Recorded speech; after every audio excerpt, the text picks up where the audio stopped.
If you were an enthusiast in the late 60s, you didn't have a lot of choices in what you could drive.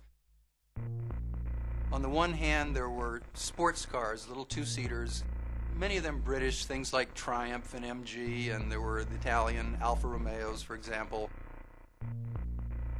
On the other end, there were muscle cars, cars with big V8 engines that came out of Detroit. A lot of power, but very much straight-line performance.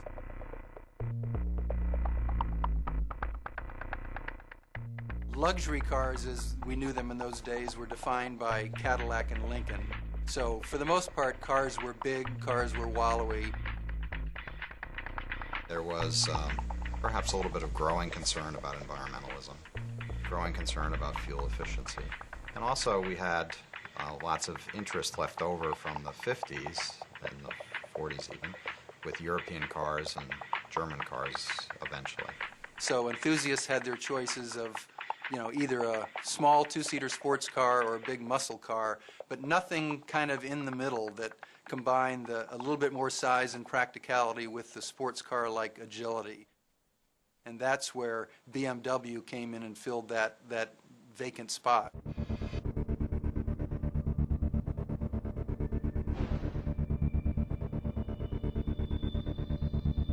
I was finishing school at the time, and I was getting ready to buy my first new car.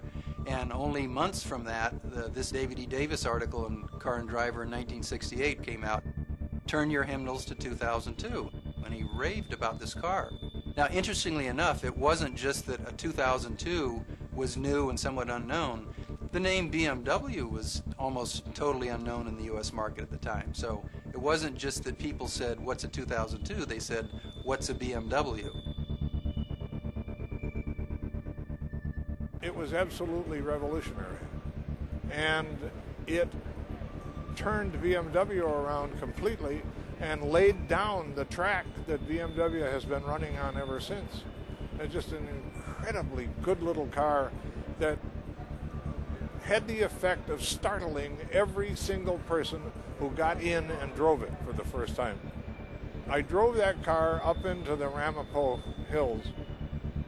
The drive through the hills and then the drive back into Manhattan, it was just sensational. And I was high as a kite. And thought about it for a while and thought, you know, I ought to write about this while it's fresh on my mind. I think the 2002 came into that environment and really showed that a small car really could have even better performance, could be more agile, more nimble, and really kind of change people's perceptions about what a performance car is.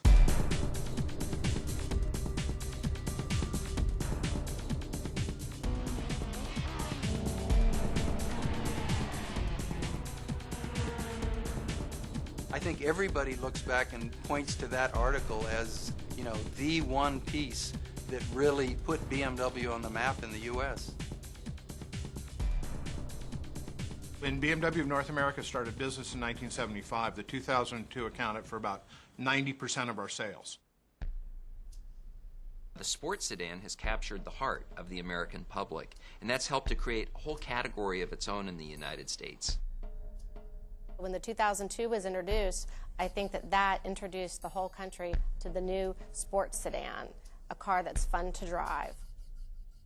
By definition, a sports sedan is compact, light, agile, yet practical. And the 3 Series does that better than any other sedan on the market. It helped define the concept, and even in its 5th generation, it's still the benchmark. A concept like a sports sedan in the 2002 sort of snuck up and surprised everybody. It was something that was totally unexpected. Well, it's an original. I mean, if you think about the 2002, which is the origins of the 3 Series, everybody who owned a 2002 or had anything to do with them loved the car. I mean, it was wonderful. It was the first really interesting sports car that a young couple could own. In other words, you could have babies and a sports car at the same time. It was a 4-seater car embodying pleasures of a sports car. An unpretentious looking little box that you got in, and all of a sudden you said, gee, this is great visibility, and all the controls seem to fit really well. and then it really went. I mean, it accelerated, and the brakes were good, and the handling were good, and the whole package. You were really at one with the whole package, and really at one with the environment, because the visibility was so terrific. If you remember, a lower belt line and great greenhouse on the car, so it was a very invigorating and involving experience. The time Detroit was trying to go low and swoopy, the 2002 was a little upright car. Plenty of room, you could see well in all directions. It just looked like it had dropped from another planet. That's our roots. That's where we started. That's where we built our customer base. That's what defined us. And then we expanded our model range upwards, and today outwards a little bit more. But the 3 Series is, where we began, and that's the core. So the sports sedan was created by the 2002. It's got practicality. It's got a real back seat. And I think it's been really the benchmark within the industry to try to replicate that.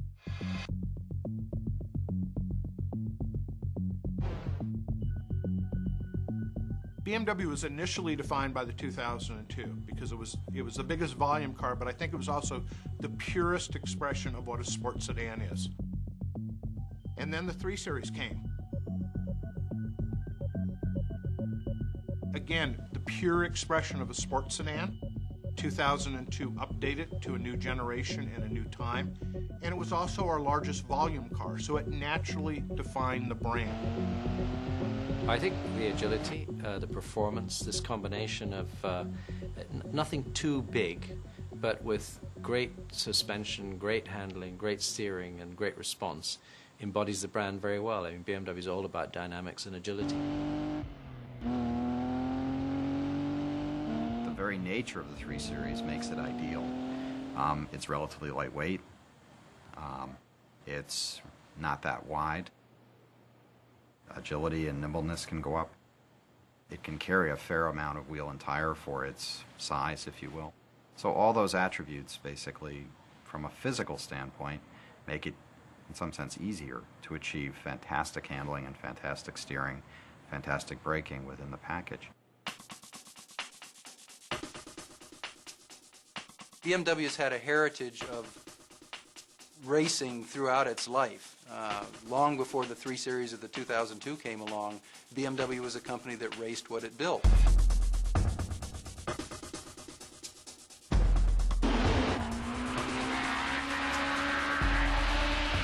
BMW had an awareness problem in 1975.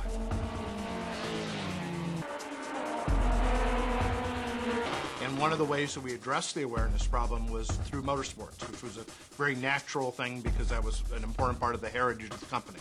And we came up with, I think, what was the most exciting race car that BMW ever had, was the 320 Turbo.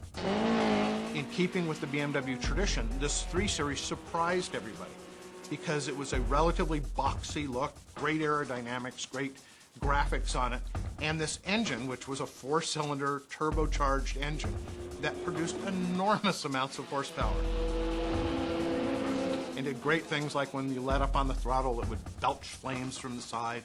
It had great noise, the power would come on tremendously. And David was a very, very competitive driver with it, and we won a lot of races, and I think attracted an enormous amount of attention. Every BMW that we've raced, particularly here in the U.S., has been based on a pure production car.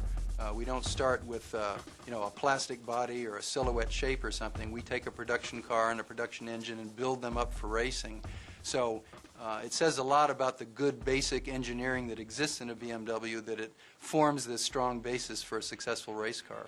So 3 Series racing is sort of, again, part of the authentic nature of the 3 Series, authentic nature of BMW.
It was 1987 when the first M3 came out in the United States. Which looked very much like a race car. It was very flared, and it had a sort of an exaggerated spoiler, and it looked really, I think, more at home on the racetrack than it did on the street. This was done so that they could race the car in that form. So it's what's often referred to as a homologation special, where you design in some of these race car features on the street car and build it as a production car. It had an engine block which was virtually identical to the BMW F1 World Championship engine.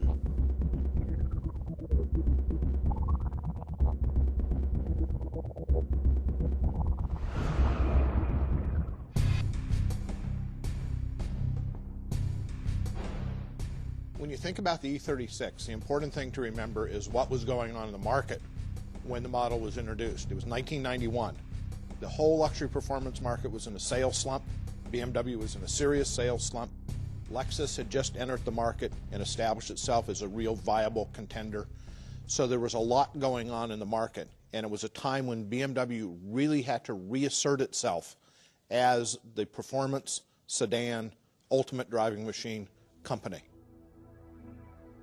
The good news is that the E36 was a terrific car. The styling was much more sophisticated than the previous generations. It had evolved from a real boxy style that had come from the 2002 through the first two generations of the 3 Series into more of an elegant design. And there's even some styling cues on that car, like the little spoiler line across the trunk that went on to the next generation and can even be seen in the E90. So it started to look like a more sophisticated and more subtle car. The engines got better. We had a 2.5-liter engine, dual overhead cam, new multi-link rear suspension in the car.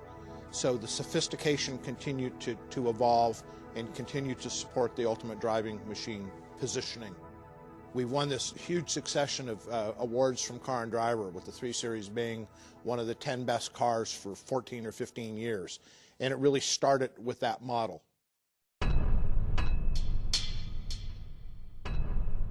I think the growth of the 3 Series into several body styles has been one of the keys to its success. When the 3 Series was first launched, it was only a 2-door sedan, and it wasn't for quite a while until the next generations offered 4-door sedans, offered a pure 2-door coupe, a wagon, a convertible, and an M3. But I think the reason that they all work so well as sport sedans is the philosophy of the company. I mean, the company's philosophy is, you know, everything we build has to meet certain standards as a BMW. It has to deliver a certain performance, a certain feel, a certain driving experience. So we're not going to take, you know, a winning combination that's in a 3 Series and build, say, a wagon off of it that would be more luxury oriented. You know, first and foremost, it has to deliver what's expected from a BMW 3 Series. The 3 Series, without a doubt, is definitely the ultimate driving machine. It was definitely, I think when that tagline was conceived in the 70s, we were a smaller company where the 3 Series was just such an integral part of what BMW was. And I think to this day, it still has the embodiment of everything that BMW stands for. It's not the ultimate rowing machine. It's not the ultimate flying machine. It's not the ultimate riding machine. It's the ultimate driving machine. And when you think of machine, it's not the ultimate driving car. That's even general. But the idea that it's a machine, and what you immediately think of is this sort of mechanism, and especially the gears, and you think of the engine. And that is what BMW is about. It's about performance. And that's inherent in that tagline. When you think about all the cars you've driven in a 25-odd-year career covering the auto industry, there are plenty of vehicles you get into and you just say, wow, that was fun. Great throttle, great steering, great something. But there are a few cars in all my years that feel so good that you literally feel when you sit down and grab the wheel like you're connected to it.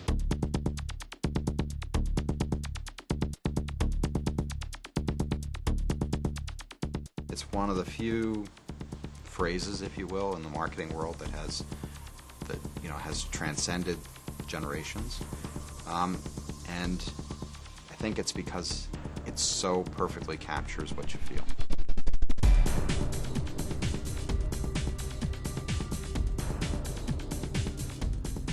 The ultimate driving machine means to me the absolute best in its category. If you could only drive one car, you'd want to drive the ultimate driving machine. And I think people respond to the 3 Series exactly that way. Can the next 3 Series be better than the last 3 Series?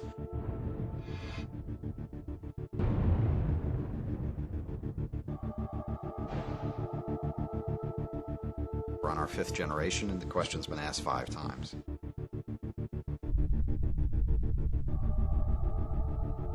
The E90 brings with it a lot of experience about what makes a 3 Series perfect.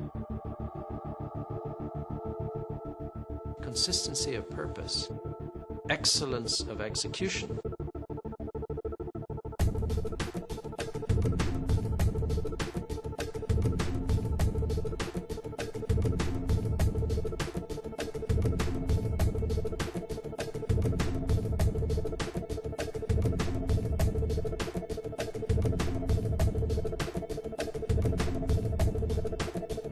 E90 really has to be a very tough benchmark. I mean, all of this discussion that we're having here is how fantastic the 3 Series is, and all the way back to all of the predecessors. So think about the unbelievable amount of pressure that's on E90 to display its prowess.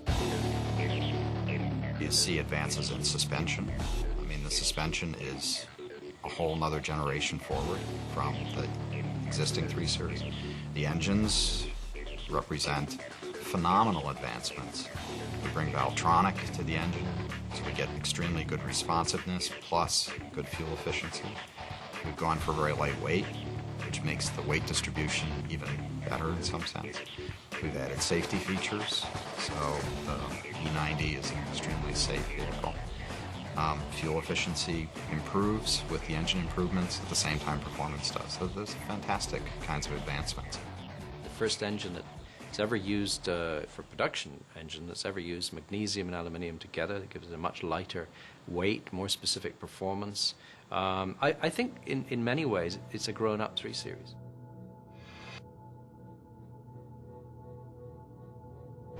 What you find in a coupe, sedan, or a wagon is always the same thing. It's the BMW DNA. And each vehicle is always a true driving vehicle. You can trace the 3 Series right back through the generations, and you can see the value in what's been done. You can see that the magic has continued to work, and there has been constant growth in the experience. I think that's a little bit of the magic. It's the original, and it's always difficult to displace the original so long as the subsequent iterations are substantially better. The essence of the car has really not changed, but the interpretation of the car has evolved and evolved and evolved to what we're driving today. That's the testament to the 3 Series. The 3 Series perseveres. The 3 Series has the longevity. It has all the pedigree from over 30 years of kind of knowledge. That's what really makes it different. The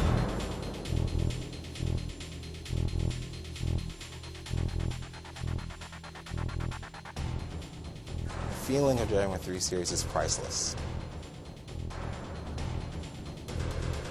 BMW's always striving to make it that much better. The 3 Series gets better and better every year. Since day one, we have been the ultimate driving machine.